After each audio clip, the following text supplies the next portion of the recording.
नमस्कार।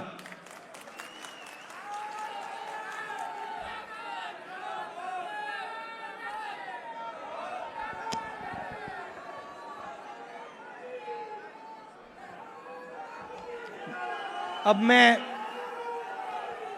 मैं 2004 से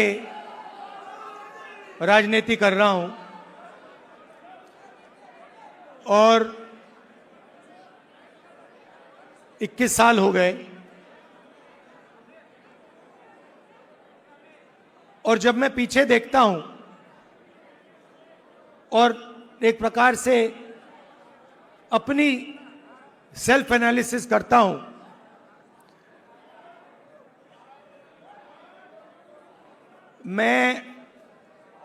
मैंने कहां सही काम किया और कहां कमी रही, तो 2-3 बड़ी इश्यूज दिखती हैं मुझे। जमीन अधिग्रहण बिल किया, मनरेगा किया, भोजन का अधिकार किया, ट्राइबल बिल, न्यामगिरी की लड़ाई लड़ी। अगर मैं अपने आप के बारे में सोचूं तो मैं कहता हूं ये काम मैंने सही किया। और जहां तक कमी रह सकती है, मगर जहां तक मैंने, चाहे वो आदिवासियों की बात हो, दलितों की बात हो, माइनॉरिटीज की बात हो, वहां पे मुझे लगता है कि मुझे अच्छे नंबर मिलने चाहिए। महिलाओं की इश्यूज पर मुझे सही नंबर मिलने चाहिए। मगर अगर मैं थोड़ा पीछे को और देखता हूं तो मुझे एक बात बिल्कुल क्लियर दिखती है कि एक चीज में मेरी कमी रही थी। भैया बोलने दो, ब्रदर बोलने दो, आप बाद में बोलना। तो एक चीज में कांग्रेस पार्टी में और मेरे अंदर भी एक चीज मैंने मिस कर दी, एक गलती मैंने की। क्या थी? जो ओबीसी वर्ग है उसका जिस प्रकार से मुझे प्रोटेक्शन करना था मैंने नहीं किया।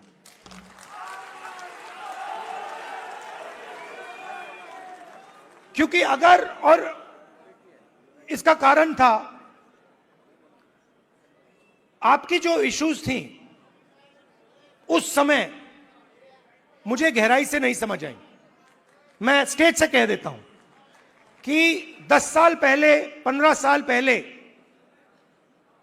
जो दलितों के सामने कठिनाइयां थी वो मुझे अच्छी तरह समझ आ गई। वो शायद वो ज्यादा आसान है समझना, वो क्लियर है। अनटचेबिलिटी, उनकी हिस्ट्री है, तो एकदम पता लग जाता है। आदिवासियों की भी इश्यूज आसानी से समझ आ जाती हैं। आप उनके इलाके में जाइए, जंगल, जल, जमीन बिल्कुल सामने दिखता है। मगर ओबीसी की जो इश्यूज हैं, जो मुश्किलें हैं, वो छुपी रहती हैं, आसानी से नहीं दिखती हैं। मेरी रिग्रेट क्या है कि अगर मुझे आपकी हिस्ट्री के बारे में, आपकी इश्यूज के बारे में थोड़ा सा भी ज्यादा मालूम होता, मैं तभी जाति जनगणना करा देता। वो निकल गया और मैं स्टेज से कह रहा हूं वो गलती है मेरी। और कांग्रेस पार्टी की गलती नहीं है, मेरी गलती है, और इस गलती को मैं ठीक करने जा रहा हूं। और एक प्रकार से अच्छा हुआ है। मैं सोच रहा था कि ठीक है भाई, गलती हो गई, तो अच्छा क्या है मैं आपको बताऊं कि अगर उस समय जाति जनगणना करवा दिया होता तो जैसा मैं अब जाति जनगणना कराऊंगा वैसा नहीं होता। क्योंकि जो हमने तेलंगाना में किया है, आपको वो पॉलिटिकल अर्थक्वेक है, वो हिंदुस्तान की राजनीतिक जमीन को उसने हिला दिया है। अभी आपको उसका जो आफ्टर शॉक है वो अभी आपको लगा नहीं है, मगर वो काम हो गया है। जैसे सुनामी आई थी ना, मगर जो सुनामी, जिस अर्थक्वेक ने सुनामी बनाई, वो तो आपने देखा भी नहीं, वो समुद्र के नीचे था, है ना। मैंने थोड़ा स्टडी किया, पता लगा कि जब सुनामी आई थी 1000 किलोमीटर लंबी, मतलब क्रैक जमीन में आया था, किसी ने नहीं देखा। उसके बाद में 2-3 घंटे बाद उसका असर दिखा। वही हुआ है तेलंगाना में। मैं आपको बता रहा हूं, 21वीं सदी डेटा की सदी है। मोदी जी कहते हैं data data data, DDD, 4D, 5D, 3D, ऐसे बोलते रहते हैं, सुना ना आपने।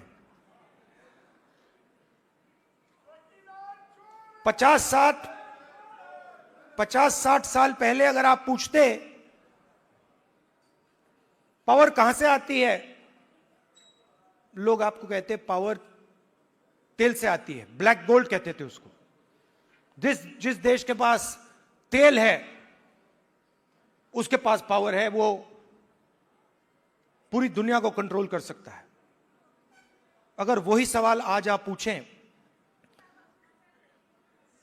तो ब्लैक गोल्ड नहीं है, आज का तेल डेटा है। और डेटा कंपनियों के पास होता है। आप रिलायंस के पास जाइए, अमेज़न के पास जाइए, वो आपको डेटा दिखा देंगे। किसी भी अस्पताल में चले जाइए, आपको वो डेटा दिखा देंगे। मगर जो डेटा आज तेलंगाना सरकार के हाथ में आ गया है, उसका देश में कोई मुकाबला नहीं है। आज तेलंगाना में हम आपको बता सकते हैं, हम आपको 1 मिनट के अंदर बता सकते हैं कि तेलंगाना की सारी कॉरपोरेट्स में, उनकी सारी मैनेजमेंट में कितने ओबीसी हैं, कितने दलित हैं, कितने आदिवासी हैं।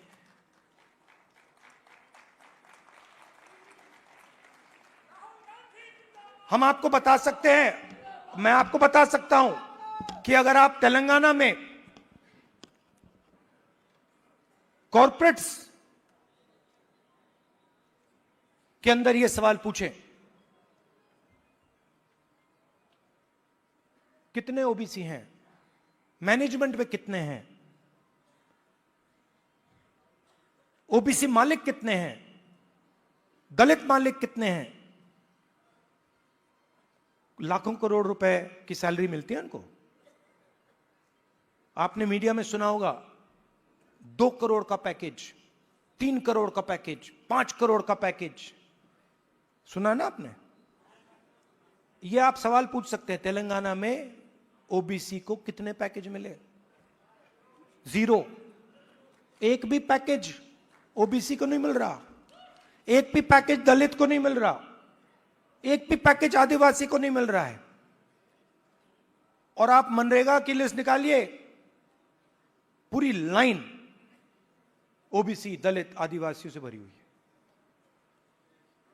ये जो गिग वर्कर्स कहलाते हैं, डोमेस्टिक स्टाफ, गिग वर्कर्स, इनकी लिस्ट निकालिए।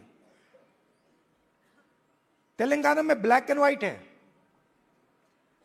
इस देश में मजदूरी ओबीसी, दलित, आदिवासी करते हैं।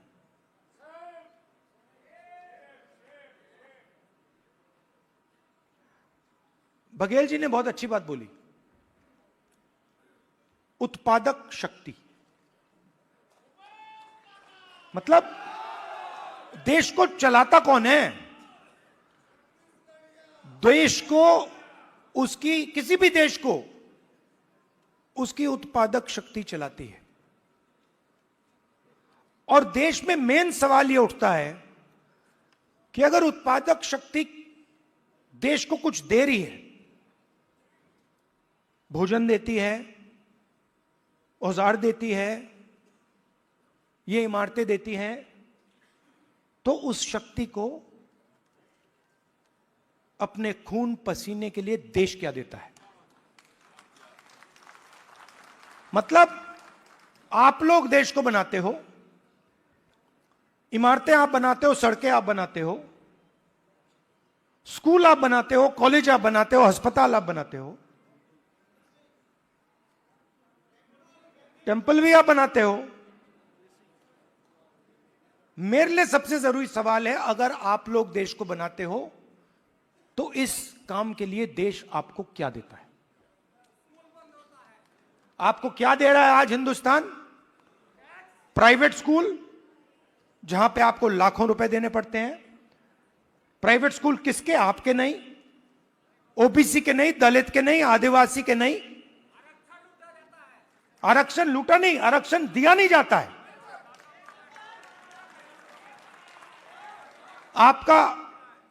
आपके जो ऑफिसर्स हैं आइडियलिज्म के साथ अंदर आते हैं, भर्ती होती है, आइडियलिज्म से आते हैं और फिर आस्ते आस्ते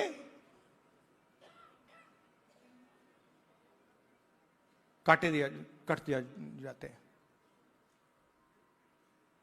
ACR, annual confidential report, OBC, Dalit, Adivasi अफसरों को हत्या करने का तरीका। रिजर्वेशन आपको दी गई है, मगर फाइनेंशियल मिनिस्ट्रीज को देखिए, डिफेंस मिनिस्ट्री, फाइनेंस मिनिस्ट्री, बड़ी बड़ी मिनिस्ट्रीज को देखिए, और वहां पे आप नेशनल लेवल, मैंने चेक किया, वहां पे मुझे ओबीसी, दलित, आदिवासी नाम बता दो। मैंने मजाक किया, बजट बना, मिठाई बांटी जा रही थी, याद है आपको? हलवा बांटा जा रहा था, 11 लोग थे वहां पे, 90% आप लोग हो, 50-55% ओबीसी, 15% दलित, 9% आदिवासी, कोई नहीं वहां पे। हलवा बट रहा है, वो खा भी रहे हैं। आप प्रोडक्टिव फोर्स देश की,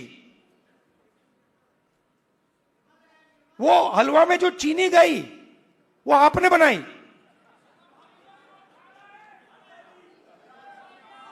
वो सब आप कर रहे हो, हलवा आप बना रहे हो और खा हो रहे हैं। तो अब मैं ये नहीं कह रहा हूं कि उनको हलवा नहीं खाना चाहिए, उनको भी खाना चाहिए, मगर भैया आपको भी थोड़ा मिलना चाहिए ना।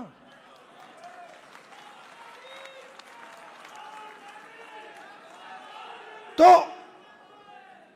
अब मैं आपको, आप मेरी बहन से पूछो, मेरी बहन से पूछो, कभी मिलोगे तो पूछना कि अगर कभी राहुल ने किसी चीज के बारे में मन बना लिया तो उस बात को वो छोड़ेगा या नहीं छोड़ेगा, वो पूछ लो उससे। मैं नहीं छोड़ने वाला। और मैं सिर्फ जाति जनगणना की बात नहीं कर रहा हूं। देखो, आप ये मत सोचो कि मैं जाति जनगणना की बात कर रहा हूं। जाति जनगणना तो पहला कदम है। मैं जो आप कि जो बघेल जी ने उत्पादक शक्ति की बात की, मेरा लक्ष्य है कि उस उत्पादक शक्ति को हिंदुस्तान में रिस्पेक्ट और हिस्सेदारी मिले।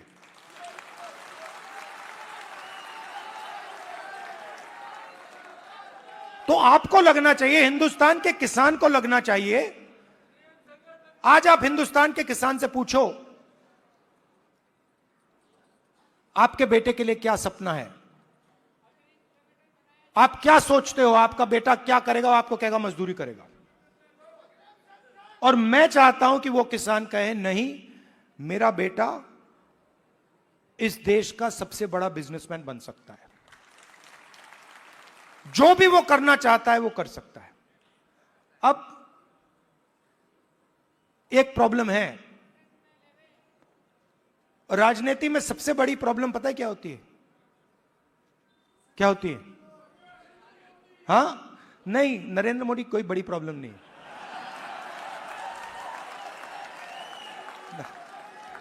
वो नहीं, मैं आपको बता रहा हूं, ये आपने अपने सिर पे चढ़ा रखा है, कोई प्रॉब्लम नहीं।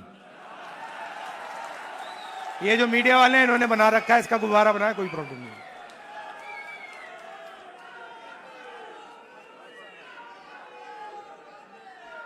अब पहले तो मैं मिला नहीं था, अब 2-3 बार मैं मिल भी लिया हूं, बात समझ गया हूं मैं, कुछ नहीं उसमें।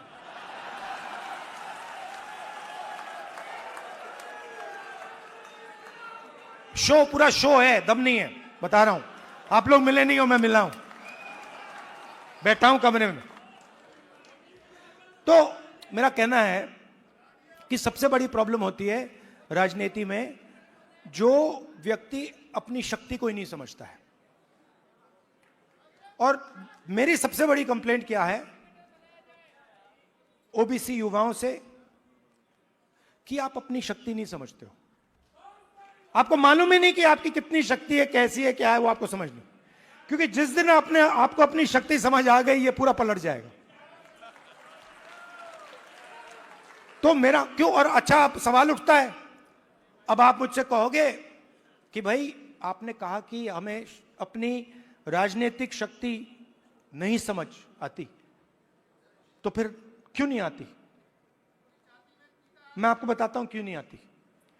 क्योंकि नहीं, बांटे नहीं गए हैं। देखिए,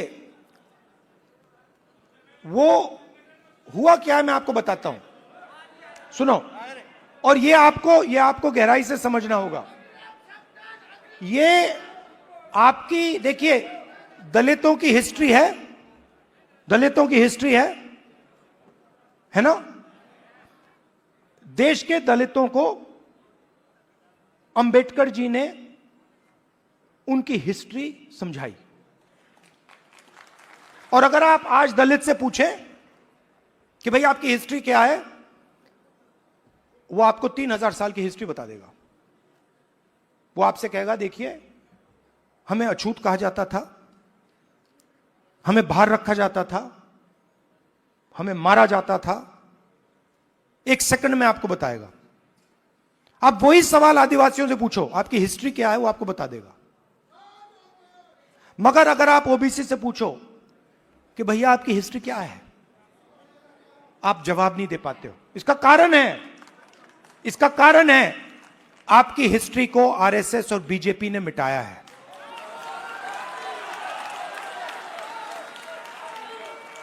आपकी हिस्ट्री को, जो देश की उत्पादक शक्ति की हिस्ट्री है, उसको आरएसएस और बीजेपी ने मिलकर मिटाने का काम किया है।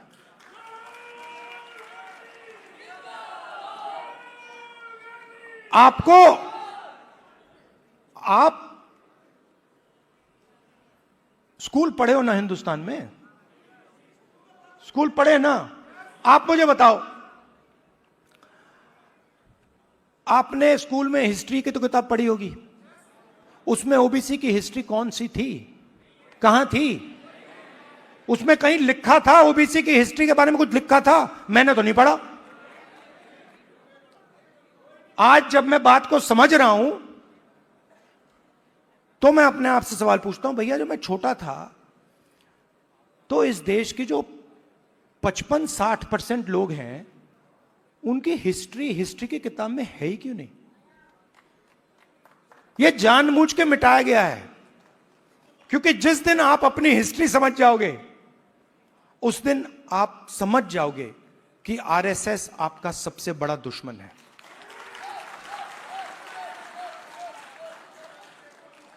और आरएसएस ने आप पर आक्रमण किया है, और यह कोई नई बात नहीं है, यह हजारों साल से आक्रमण कर रहे हैं आप पे, मनुवादी वही। और यह हर लेवल पे होता है, हर लेवल पे होता है। ये एजुकेशन में होता है,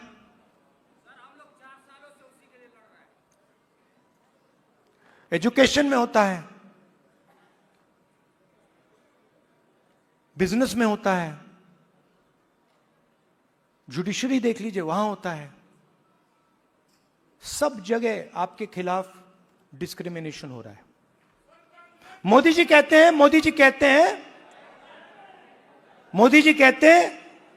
हिंदू इंडिया कहते हैं। 50% हिंदू तो आप हो। अगर हिंदू इंडिया है और 50% आप हो,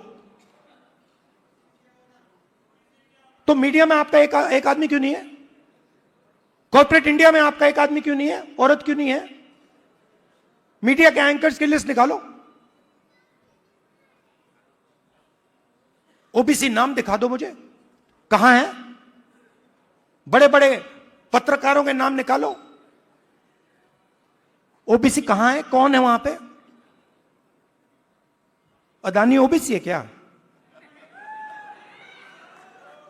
आपकी पूरी की पूरी जमीन उसको दी जा रही है, पूरी की पूरी आपकी जमीन। ओबीसी दलित आदिवासियों की जमीन छीन छीन कर अदानी को दी जा रही है, अंबानी को दी जा रही है, टाटा को दी जा रही है, इन लोगों को दी जा रही है। इनके सिस्टम में कोई ओबीसी है ही नहीं, दलित है ही नहीं, आदिवासी है ही नहीं। तो इसलिए हमने कहा है सबसे पहले जहां भी हमारी सरकार होगी वहां जाति जनगणना होगा,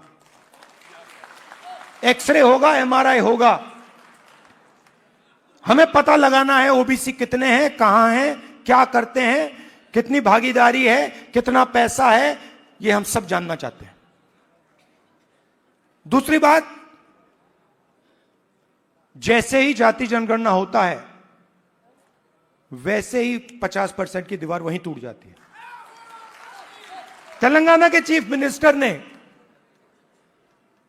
जाति जनगणना के होने के एकदम बाद अपने आप 50% की दीवार तोड़ दी,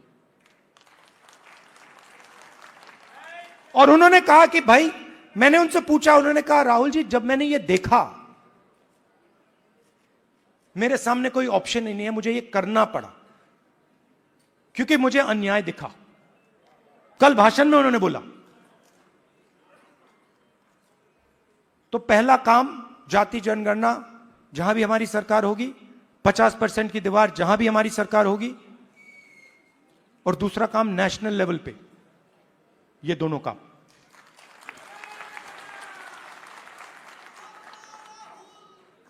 प्राइवेट एजुकेशन में तेलंगाना में बड़ी इंटरेस्टिंग बात आई। तेलंगाना में यह पता लगा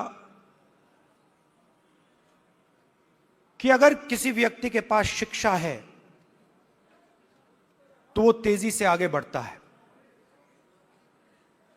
education is critical to progress. और तेलंगाना में दूसरी बात पता लगी कि अगर आपके पास शिक्षा है और अगर आपके पास अंग्रेजी भी है तो डबल बैरल प्रोग्रेस होती है। बीजेपी के नेता कहते हैं अंग्रेजी को हम हिंदुस्तान से मिटा देंगे। नहीं नहीं, मगर आप उनसे एक बात पूछिए, आप अंग्रेजी मिटाना चाहते हो, मगर आपके बच्चे कहां पढ़ते हैं? आपके बच्चे क्या हिंदी मीडियम में पढ़ते हैं या इंग्लिश मीडियम में पढ़ते हैं? आपके बच्चे क्या लंदन में पढ़ते हैं, अमेरिका में पढ़ते हैं, वहां क्या हिंदी में पढ़ते हैं वो? नहीं। तो रीजनल लैंग्वेज, रीजनल भाषा, हिंदी, तमिल, ये सब जरूरी है। बंगाली, पंजाबी, कन्नड़ा, ये सब जरूरी है, मगर उसके बिल्कुल साइड में अंग्रेजी भी जरूरी है।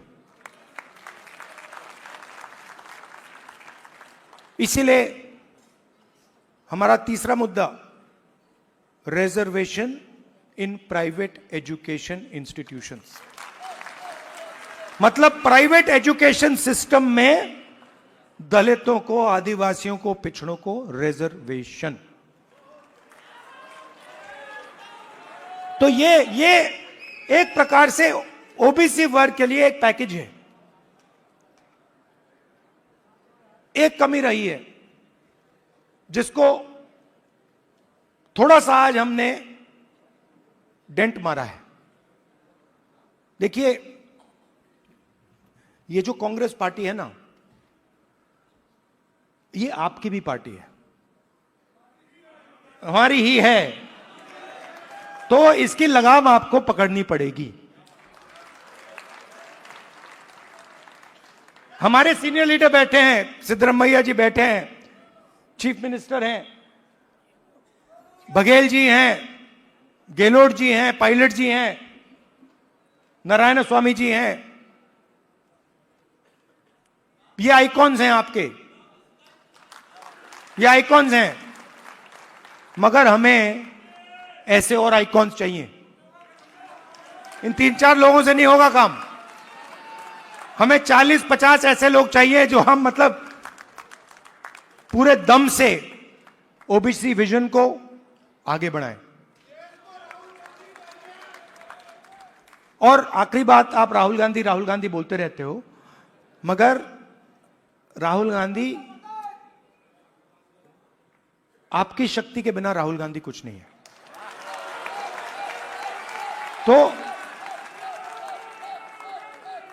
तो मेरा काम आपकी शक्ति को अलाइन करने का है। और देश के मैं ओबीसी वर्ग से, युवाओं से कहना चाहता हूं, जो मैंने शुरुआत में कहा, मैं अपनी साइड से कह सकता हूं, कांग्रेस पार्टी के साइड से नहीं कह सकता हूं। मैं अपने साइड से कहना चाहता हूं कि जिस प्रकार से मैंने ओबीसी वर्ग के लिए काम करना चाहिए था, पहले मैंने नहीं किया, अब मैं डबल स्पीड से वो काम करने जा रहा हूं। आप सबका बहुत बहुत धन्यवाद। नमस्कार, जय हिंद।